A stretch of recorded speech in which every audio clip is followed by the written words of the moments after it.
There's a specific kind of broke that's hard to explain to people who haven't experienced it. It's not the broke where you're skipping meals or unable to pay rent. It's the broke where you make a reasonable income, you don't do anything obviously reckless with money, you're not gambling or spending on anything dramatic, and yet the account never really grows. The number at the end of the month looks almost identical to the number at the beginning. The goals stay exactly where they were 6 months ago. You're working, you're earning, and financially, you're essentially standing still. This version of broke is harder to fix than the obvious kind, because the obvious kind has an obvious cause. This version is death by 1,000 purchases that each feel completely justified in the moment, necessary even. Things you've bought so many times for so long that they've stopped registering as choices at all. That's what this video is about, not the dramatic financial mistakes, the quiet ones. The 8 categories of spending that drain real wealth from people who are otherwise doing everything right and do it invisibly because none of them feel wrong while they're happening. My name is William, and if any of what I just described sounds familiar, stay with me because the gap between where you are and where you want to be financially is almost certainly smaller than it feels, and the things filling that gap are almost certainly hiding in plain sight. 1. Subscriptions you've stopped noticing. At some point in the last 5 years, the economy fundamentally shifted from selling you things to charging you monthly for access to things. Streaming platforms, software tools, fitness apps, meal planning services, cloud storage upgrades, news sites, premium tiers of free apps you barely use, the list compounds quietly, and the billing is designed to be forgettable. The average American now spends over $200 a month on subscription services. Most people, when asked to estimate their monthly subscription total, guess somewhere around $80. The gap between the estimate and the reality, roughly $120, disappears into the background noise of a bank statement nobody reads line by line. The mechanism that makes this so effective is called the subscription trap, and it works on a simple psychological principle. Recurring charges below a certain threshold don't trigger the same mental accounting as one-time purchases. You'd hesitate before spending $180 on something today, but $14.99 a month for 12 months produces that same $180, and almost nobody does that math in the moment of signing up. Go through your bank statement right now and highlight every recurring charge, not from memory, from the actual statement, because memory consistently underestimates this number. Cancel everything you haven't actively used in the past 30 days, not everything you intend to use, everything you have actually used. The difference between those two categories is where a significant amount of money has been quietly disappearing. 2. The newest version of something that already works. Your phone works, your laptop works, your television is fine, your car gets you where you need to go. The upgrade didn't become necessary because your current version stopped functioning. It became psychologically necessary because a company spent billions of dollars making you feel like what you have is no longer sufficient, usually by announcing something newer exists and surrounding that announcement with enough cultural momentum that holding on to the old version starts to feel like a choice worth explaining. The average American smartphone replacement cycle is 2.8 years. The average smartphone is engineered to last 5 to 7 years with basic maintenance. The 2.2-year gap between those two numbers is pure extraction, wealth moving from your account into a manufacturer's revenue because the marketing worked exactly as intended. A study from Wayne State University found that users could not reliably distinguish between flagship smartphones from different generations when performing everyday tasks in blind tests. The performance improvement is real. The perceptible difference in daily life is largely not. You are paying for the knowledge that you have the newest version. That is a psychological purchase dressed up as a practical one. Keep what works. Replace when something fails, not when something newer exists. The opportunity cost of a single unnecessary upgrade invested instead over 20 years is not a small number. 3.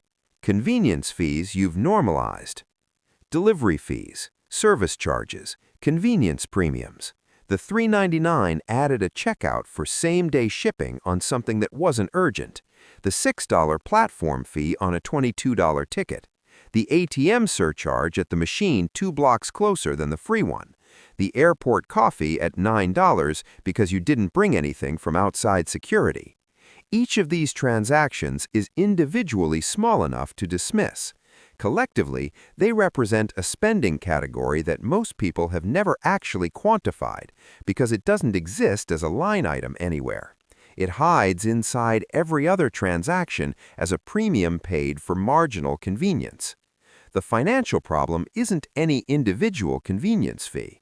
It's the habit of not noticing them, not questioning them, and not making different choices when different choices are available. The person who plans slightly further ahead, who orders standard shipping on things that aren't urgent, who keeps a water bottle and a snack in their bag, who walks 2 extra blocks to the free ATM, isn't being cheap. They're declining to pay a premium for something that a small amount of planning eliminates entirely. Add up your convenience spending for 1 month. The number will be uncomfortable. Then ask whether the convenience was worth it, transaction by transaction. You'll find that most of it wasn't, that you paid extra not because you needed to, but because the option was there and the moment didn't feel worth thinking about. 4. Food that isn't actually food decisions. The delivery apps have done something remarkable. They've taken what used to be an occasional indulgence, ordering in because you're genuinely too tired or too busy to cook, and turned it into a default mode that costs 3 to 4 times what the meal would cost made at home, plus a delivery fee, plus a service charge, plus a tip, plus the minimum order requirement that causes you to add things you don't really want. The average DoorDash order costs approximately $35 to $45 after all fees. The equivalent meal made at home costs roughly $8 to $12. The convenience premium on a single food delivery order is often $25 or more. 4 orders a week, which is below average for regular users, costs over $400 monthly in food spending that produces roughly $100 worth of actual food value. This isn't about never ordering delivery. It's about whether delivery has quietly shifted from an occasional choice to an invisible default.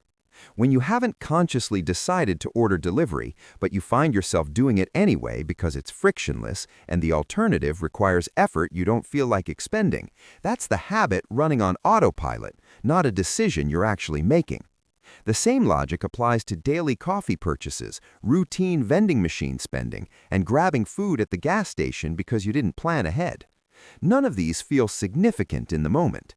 Monthly, they consistently represent one of the largest controllable expense categories in most people's budgets. 5. Financial products that charge you for your own money. Bank accounts with monthly maintenance fees. Investment platforms that charge expense ratios of 0.75% or higher when index funds tracking the same market are available at 0.03%. Financial advisors charging 1% of assets under management annually when fee-only alternatives exist. Prepaid debit cards with transaction fees. Check cashing services taking a percentage of a paycheck you could deposit for free. The financial services industry is exceptionally good at structuring fees that are technically disclosed but practically invisible. A 1% annual fee on a $200,000 retirement account sounds like $2,000. Over 30 years, accounting for the compounding growth that fee is also extracting, the real cost is closer to $180,000. The fee doesn't feel large because it's expressed as a percentage. The actual dollar impact over a lifetime is significant enough to materially change retirement outcomes. High-yield savings accounts are currently paying 4.0 to 4.2% annually. The national average savings rate at traditional banks is 0.39%. Every dollar sitting in a low-yield account instead of a high-yield one is losing real purchasing power, while a better option requires approximately 20 minutes to set up. Pay attention to what your financial products cost you. Read the fee disclosures. Compare expense ratios. The money staying inside your accounts and compounding for you is money that isn't going to a financial institution's bottom line. Both directions compound. Choose the direction carefully. 6. Status purchases for an audience that isn't paying attention. The car payment sized for impression rather than transportation. The brand visible on the outside of the clothing. The neighborhood chosen partly for what it signals. The watch that communicates something about your financial position to people who will notice it for 30 seconds before returning to thinking about themselves. Status spending is the category most people are least willing to examine honestly because it's the one most entangled with identity. Admitting that a purchase was primarily about appearance requires admitting that the appearance mattered more than you'd like it to, that you spent real money on someone else's perception rather than on your own genuine preference. The research on who actually buys luxury goods consistently undermines the assumption that visible wealth signals real wealth. A significant portion of luxury purchases are made on credit by people in middle-income brackets specifically to signal a status they haven't financially secured. Meanwhile, the Ramsey Solutions study of over 10,000 actual millionaires found that 61% drove Hondas, Toyotas, or Fords. The median vehicle purchase was $31,000. The people performing wealth and the people building it are not the same people. They look identical from the outside, which is precisely the problem. The performance is expensive, the audience is distracted, and the financial cost compounds across every year you maintain the signal. 7. Lottery tickets, get-rich-quick schemes, and the economics of false hope. Americans spend approximately $100 billion on lottery tickets annually, more than they spend on books, music, movies, and video games combined. The average lottery player spends around $320 per year. In lower income brackets, the figure is significantly higher as a percentage of income.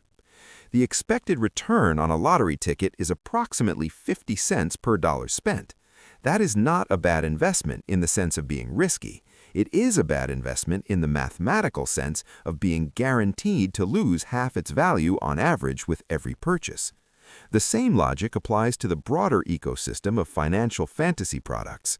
The trading course promising to teach you to day trade your way to 7 figures, the crypto project with guaranteed returns, the dropshipping program, the affiliate marketing masterclass, the passive income blueprint, all sold on the implicit promise that wealth is available through a shortcut that the seller has discovered and is generously sharing for $297. The people getting rich in these ecosystems are almost exclusively the people selling the courses, not the people taking them. The shortcut is the product. You are the revenue. $320 a year invested in a basic index fund for 30 years at historical average returns produces approximately $35,000. The lottery produces an expected return of $160 across the same period. The gap between those two numbers is the real cost of buying hope instead of building a position. 8. The minimum payment on debt that never disappears. This one isn't a purchase in the traditional sense, but it functions exactly like one, a monthly expenditure that produces nothing, builds nothing, and exists entirely to service a past decision that has compounded into an ongoing cost.